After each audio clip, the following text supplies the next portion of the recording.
It's straight up badass. Harness the power of the stars themselves to deal immense damage.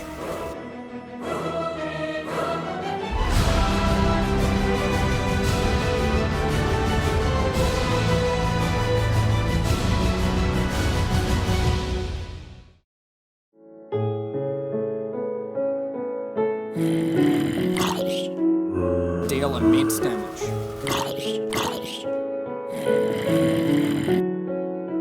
So, Starcaller, is it any good? The answer, it's alright. So, let me talk about the pros and cons of the weapon. The pros is it helps with clear, but so does exploding. The cons is, well, it takes up 6 slots. You can't do any other setups or anything. So what's the damage like? So usually you hit give or take 1 or 2 stars per trigger. The star damage ends up being similar to the Cyclone hit damage, maybe a little higher. So if you've got 6.66 attacks per second, optimizing the trigger rate, then that will lead to the highest star DPS for Cyclone. But if you're just having dog shit attack speed, then your DPS is gonna fall down for Cyclone single target. So I don't think that's the way to go. I think it's better to just try to get as much attacks per second as possible. Get to that. Get close to the 12 range, where at 12 you'll be also getting the optimal amount of triggers. So the setup I showcased was a really unoptimal setup.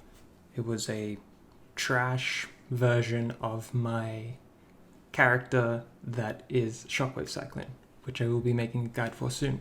But as you can see here, in this clip, I'm clearing without the Merc, and the clear's pretty good. It's definitely usable, it's totally playable. And in the POBs that I'll show you in a second, you'll see that the DPS is pretty solid, but definitely not an S tier build by any means. So, in the POB, I've got 3 main setups. We've got a Cold Convert setup that uses the Admiral to abuse the Mercenary, negative lightning res. I've got a Lightning setup, which just runs lightning.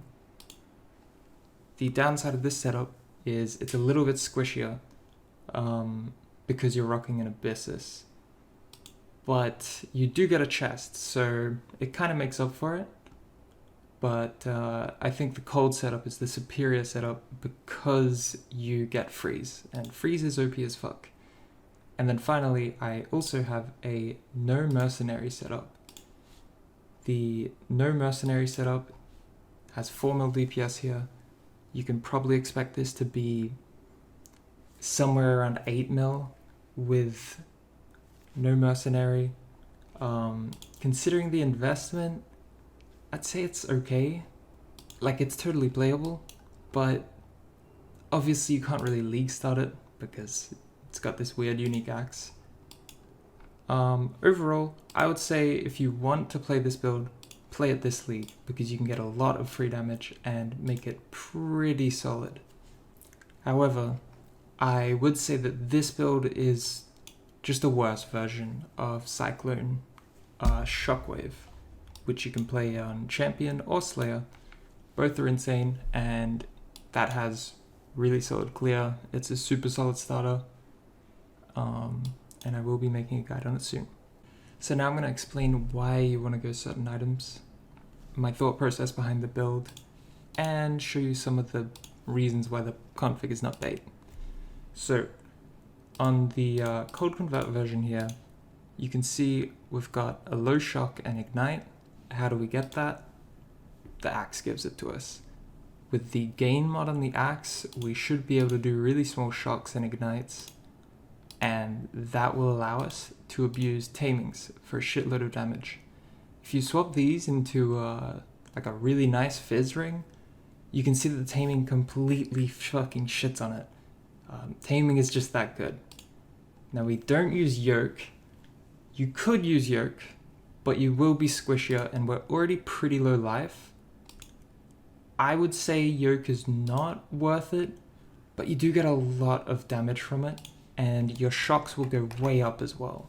So it's a serious damage boost, but that's up to you if you want to go yoke.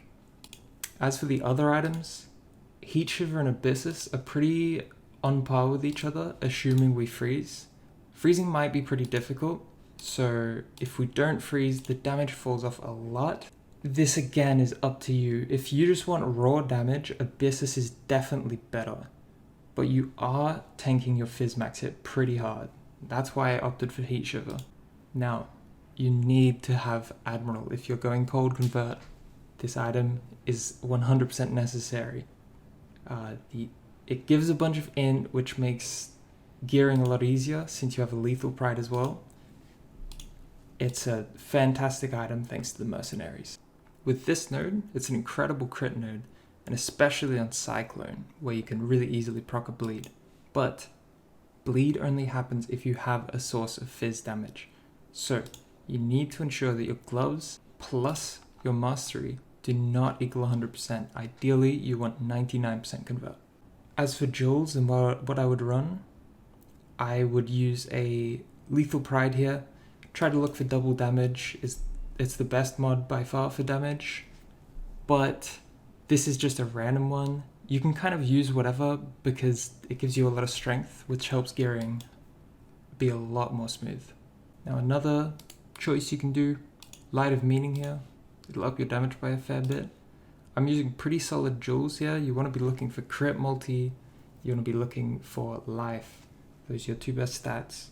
Now in terms of scaling this build to massive heights, there's not all that much that you can do. You're limited by your axe. You're using a lot of uniques. Taming's a best in slot. You can get some really nice gloves and get some attack speed on them, but overall I would say Mage Blood obviously is good. Other than that, there's just not too much in terms of how far you can push this build. Thank you very much for watching. I hope you guys enjoy the build and have fun playing Cyclone. It's a very fun and nostalgic ability for me. Bye.